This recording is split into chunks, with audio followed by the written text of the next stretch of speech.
Hi, ik ben Tom Lassing, beursbox.nl. Ik ga het hebben over Oekraïne, maar ook over de video's die ik gisteren gemaakt heb. Want gisteren heb ik een drietal video's gemaakt met een waardeloze geluidskwaliteit. En waar kwam dat nou door? Nou, ik kan het nu eindelijk verklaren. We zijn er heel lang mee bezig geweest om dat te zoeken. Maar de laptop waarop ik werk, die heeft een Windows-update gekregen. En daardoor kon de software niet meer met de microfoon werken. Nou, uiteindelijk hebben we de driver van die software opnieuw geïnstalleerd. En die driver bleek ook vernieuwd te zijn. Waarschijnlijk omdat die oude driver niet meer met Windows samen kon werken. Nou, uiteindelijk is dat gelukt. En wat we nu zien is dat die nieuwe driver ook wat probleempjes heeft opgelost die ik al had ervaren. En dat maakt mijn leven een stuk makkelijker, want dat scheelt een heleboel geklik. Want ik moest een heleboel zaken corrigeren iedere keer als ik een video ging maken, omdat die driver het niet goed deed. Dat is nu opgelost. Goeie zaak. Nou, dat is dus mooi. Er is iets wat ik in ieder geval wil vragen. Als je nog geen abonnement op dit kanaal hebt, zou je dan alsjeblieft een abonnement willen nemen. Hoe doe je dat? Je moet ingelogd zijn op YouTube en dan kan je abonneren. En dat kost je niks. En als je dan ook op het belletje klikt, dan krijg je een notificatie als ik een volgende video gemaakt heb.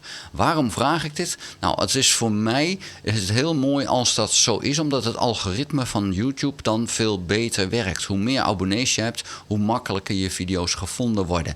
En dat is natuurlijk leuk, want ik wil vooral ook gezien worden. Voor jou is het ook makkelijk, omdat je dan een bericht krijgt dat ik weer een video gemaakt heb. En dan kan je zelf kijken of je die wil zien of niet. Dus wij hebben er alle twee profijt van. Maar het is dus voor mij wel handig om dat te doen. Het leuke zou zijn om op 1 januari 2025 25.000 abonnees te hebben. Dan moet je weten, op 2 januari 2024 haalde ik de 10.000 abonnees. Dus het zou toch een fantastische groei zijn als ik dan in een jaar tijd van 10.000 gegroeid raak naar 25.000. Op dit moment, nu ik dit zeg, heb ik er 23.500. Dus er moeten nog 1500 mensen dan daadwerkelijk abonneren. Ik zou er heel blij mee zijn. Dan naar Oekraïne. Er is wat gaande bij Oekraïne. 1 januari wil Oekraïne stoppen met het doorvoeren van Russisch gas. En dat Russische gas gaat naar Europa en gaat met name naar Slowakije. En Slowakije gebruikt het deels zelf, maar gebruikt het ook om het door te verkopen aan de rest van Europa. En daar verdient Slowakije heel veel geld mee. En als Oekraïne dus zegt van ja, daar stoppen we mee, dan gaat dat de Slowakijnse economie hard raken. Daarbij is het zo dat de leider van Slowakije erg pro-Russisch is. En het vermoeden bestaat dat hij dat zo is omdat hij heel veel geld verdient met die handel met Rusland. Ook Hongarije is een land met een pro-Russische leider.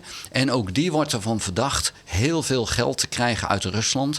En Orbán van Hongarije is ook daadwerkelijk een enorm groot paleis aan het bouwen. En de vraag is van welk geld hij dat doet. Nou, mogelijk, want ik weet het niet zeker, maar mogelijk is dat van geld wat hij uit Rusland krijgt. En dat hij het daaraan uitgeeft. Die beschuldigingen die worden al geuit, maar ja, ik weet niet of dat daadwerkelijk waar is. Maar het is wel opmerkelijk dat een land als Hongarije, wat de slechtste economie van Europa op dit moment heeft, dat de leider daarvan een enorm paleis voor zichzelf kan gaan bouwen. Dat spoort niet echt, moet ik zeggen. Nou, verder Oekraïne. Ja, het blijft eigenlijk het verhaal wat ik al aangegeven heb in die video gisteren met het slechte geluid. Ze blijven grondgebied verliezen, maar wat ik ook al aangaf, af en toe doen ze een tactische tegenaanval. Gisteren hebben ze dat gedaan en toen hebben ze ook daadwerkelijk een vrachtwagen van de Russen weten te veroveren. Die Russen die hadden die vrachtwagen volgezet met wapens. Wapens die ze dan aan hun soldaten zouden geven en dan moeten die soldaten aanvallen. Oekraïners vielen aan op een moment dat dat voor de Russen slecht uitkwam. En de Oekraïners hebben die vrachtwagen gewoon leeg kunnen halen. En dat is een mooie opsteker voor de Oekraïners, omdat die vrachtwagen werkelijk vol zat met handvuurwapens en de munitie daarvoor. Dus dat is dan toch weer mooi meegenomen dat Rusland ze daarmee heeft willen sponsoren. Nou, dan wil ik het voor nu even bij laten. Dus alsjeblieft abonneer je op dit kanaal en heb je nog geen abonnement. Druk dan ook op het belletje en dan krijg je een notificatie als ik een volgende video gemaakt heb. Ga ook naar www.beursbox.nl en schrijf daarin op de gratis nieuwsbrief. Die schrijf ik iedere doordeweekse dag. En daar staan het een en ander komt daarin te staan over de economie, over de maatschappij, eigenlijk ook over de politiek. Denk heel interessant, hij is gratis. Dank u wel voor het kijken, tot de volgende keer. Houdoe!